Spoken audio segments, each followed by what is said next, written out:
Hello everybody, this is Toys R Us, and for this special figure showcase and review we're going to be looking at the Doctor Wu Prime Commander Dark Limited Edition version.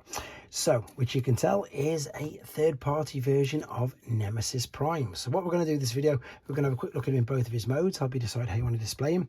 I'm going to show you all the accessories that come with him and what you can do with them. We will of course do some comparisons with him and some mainline versions of himself, as well as seeing how he looks and displays with not only other versions of himself in the same mold, but also other versions in the same or other toys, shall we say, in the same toy line. So lots to get through in this video today. So as I start to pack these away, I'd like to remind anybody who's not subscribed to this channel, if they'd like to hit that subscribe button for me now, please. And the other is to just remind everybody and thank Show Z, which is where I got these from, and I will of course leave a link in the description. So we're going to start off with looking at the packaging, and the packaging is brilliant. They're these little boxes. You can obviously tell that this is Nemesis Prime, but because this is a third-party company, so you can see there it says Doctor Wu, this is unfortunately not licensed by Takara or Hasbro, so it's not like the 3-0 or YOLO Park, which are officially licensed. These aren't, so that's why they've got to use different names. That's obviously what we're going to be looking at, the alternate mode, in a second.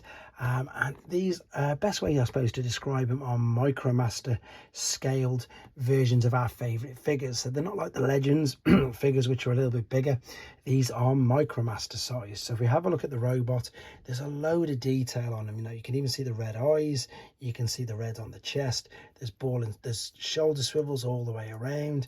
It'll twist underneath because there's a ball and socket for the bicep. There is even it's a borderline waist swivel, but you can see it's the top of the torso. The legs kick out and all the way back. You've got 180 degrees there. You've got a knee bend, you've got an ankle tilt and rock as well. It's crazy how as I say, detailed these are. If I bring in some of the Hasbro mainline Micromasters, this will give you an idea of just how big they are. So about the same size, in honesty, just I think with slightly different articulations in the elbows where they've put them in. So as you can tell, very small figures. And for those of you who remember them or may have seen them and you collected them yourself, they're about the same size as a Takara World's Smallest Transformer, which is exactly what these are. So, but these came out in 2003, and this is of course this year's. So it's exactly the same as when you see, maybe not the same, but it's the same as when you see difference between 20 years worth of engineering in figures, and that's exactly what you've got here.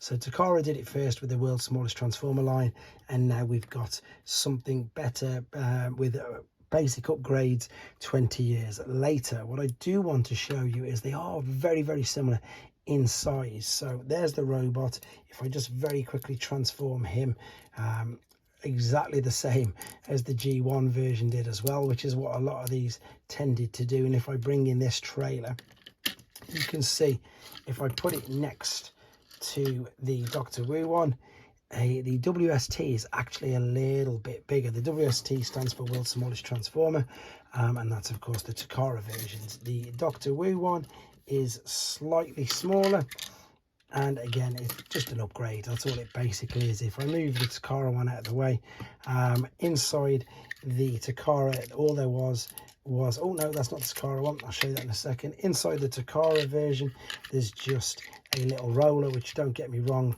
is absolutely tiny, and there's a molded part there for the command deck. There's nothing else in there at all, whereas with the Doctor Wu version you get a roller as well. Let me just show you.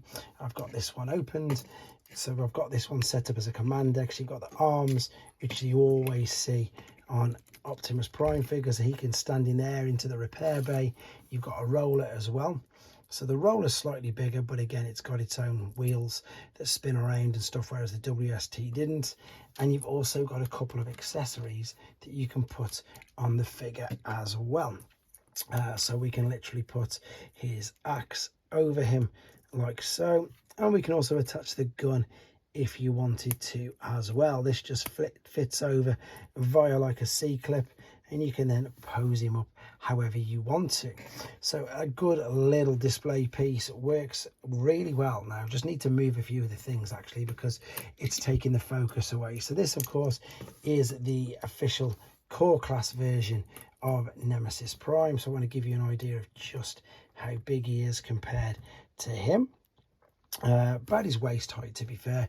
This is the Netflix version, which, as you can see, just towers above him so much you can't even see him. And I'm going to bring him out of the way now because he's causing the camera to not focus. When you buy these, though, they come packaged in plastic still, because again, they're not bound by the same rules and laws that Hasbro are. They also come with collector's cards, which again is a good, I want to say homage, but it's not a homage. It's pretty much what Takara Tomy do as well with their products.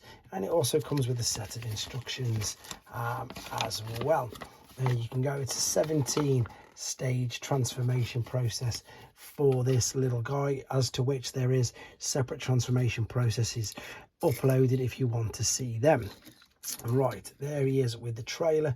Let's move him out of the way and let's just finish up this now with some more we'll do comparisons first and foremost with other versions or other color decos of this mold.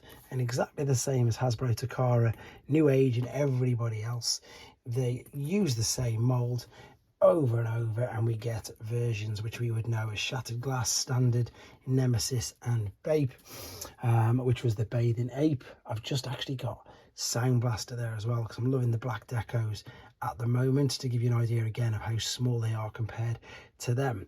If you collect third-party figures yourself, that's Magic Square, again half the size. That's New Age, again half the size.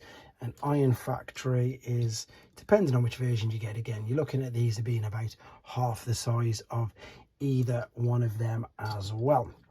So you can use these brilliantly with the Titan class figures. They scale amazing, and again they just look great. With regards to other figures in the same toy line, so this is of course their versions of a Cosmos and a Shattered Glass, you can see how well they look up against them as well. But to be honest, there's really not much more to say about these. They're very, very fun. I do really like them, and as I say, for display pieces, or if you're a little bit like me and you're running out of space, these are perfect little alternatives. They're ideal little desk bots, and they go brilliantly, as I say, with the mainline stuff. I just wanted to share these with you anyway, guys. As I said, once again, don't forget there's a link to these on the description if you want to purchase them for yourselves. In the meantime, thanks for watching. Take care.